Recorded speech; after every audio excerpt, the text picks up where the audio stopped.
Halo semuanya, pernah nggak sih kalian ngerasa kalau tren fashion sekarang berubahnya cepet banget? Dari yang awalnya modelnya A, terus ganti ke model B, terus ganti lagi ke model C. Nah, ini tuh menunjukkan banyak dari kita bahwa tren fast fashion itu mulai meningkat. Yang dimana ini berpengaruh banget dari harga hingga pertumbuhan ekosistem kita. Jadi di video ini kita akan bahas nih tentang apa itu fast fashion dan kenapa bisa jadi masalah dan gimana sih brand-brand besar bisa mencoba berubah dari tren fashion ini. Oke, yang pertama, apa itu fast fashion? Jadi fast fashion itu sebenarnya konsep produksi pakaian yang super cepat, super murah, dan juga super banyak dari kuantitasnya. Targetnya itu mereka bertujuan untuk ngikutin tren yang berubah setiap saat. Karena brand ini fokus ke penjualannya mereka.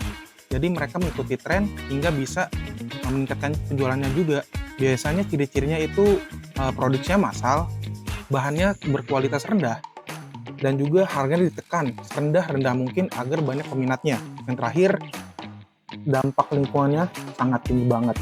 Jadi ini bukan soal baju murah lagi, tapi udah ada proses panjang yang perlu dipahamin juga. Nah, apa sih dampak fast fashion untuk lingkungan di sekitar kita? Yang pertama, konsumsi air jadi nggak wajar.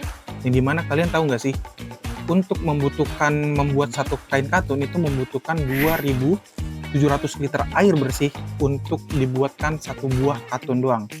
Bayangkan itu hanya untuk satu doang. Bayangkan jika kita membuat jutaan kaos katun. Berapa banyak air bersih yang kita butuhkan untuk membuat itu doang.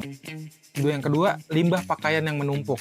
Setiap tahun, ada sekitar 92 juta ton pakaian yang dibuang, yang kebanyakan seperti nggak bisa terurai, penuh zat kimia, dan juga yang berujung kepada pembakaran di TPA. Yang terakhir, ada mikroplastik yang balik lagi ke manusia, yang dimana bahan polyester itu melepaskan mikroplastik saat dicuci. Yang jadinya tuh kita membuat siklus berputar, yang dimana kita dari awalnya mesti cuci, terus balik lagi airnya ke sungai, sungainya akan ke laut, lautnya akan mencemari ikan, dan akan balik lagi ikannya akan kita makan yang akan mengakibatkan dikonsumsi oleh kita. Jadi itu akan berputar-putar lagi siklusnya. Jadi ini bukan lagi masalah isu lingkungan lagi, tapi bisa jadi kesehatan juga karena mikroplastik tuh. Nah, bisa nggak sih industri fast fashion ini berubah? Jawabannya bisa banget. Karena salah satu contoh populer adalah kolaborasi antara Adidas dengan Parley for the Oceans, karena mereka itu membuat sepatu dari plastik laut yang didaur ulang. Fakta menariknya, satu pasang sepatu di Adidas itu setara dengan daur ulang sekitar 11 botol plastik. Jadi ribuan ton setiap sampah laut yang dikumpulkan itu dikumpulkan dari hasil ekosistem.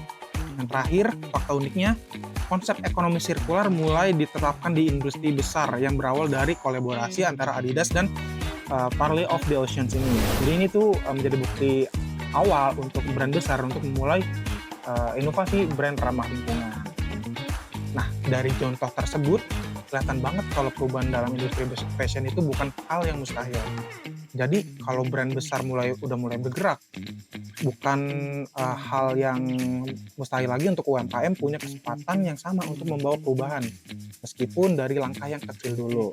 Itulah kenapa di bulan Desember, Rumah BUMN Jakarta Selatan menghadirkan kampanye Eco Move, yang dimana kampanye ini mengajak pelaku UMKM dan masyarakat untuk memulai memilih produk lebih tahan lama, memanfaatkan limbah jadi peluang, menerapkan reduce, reuse, dan recycle, dan juga membangun bisnis yang lebih ramah lingkungan.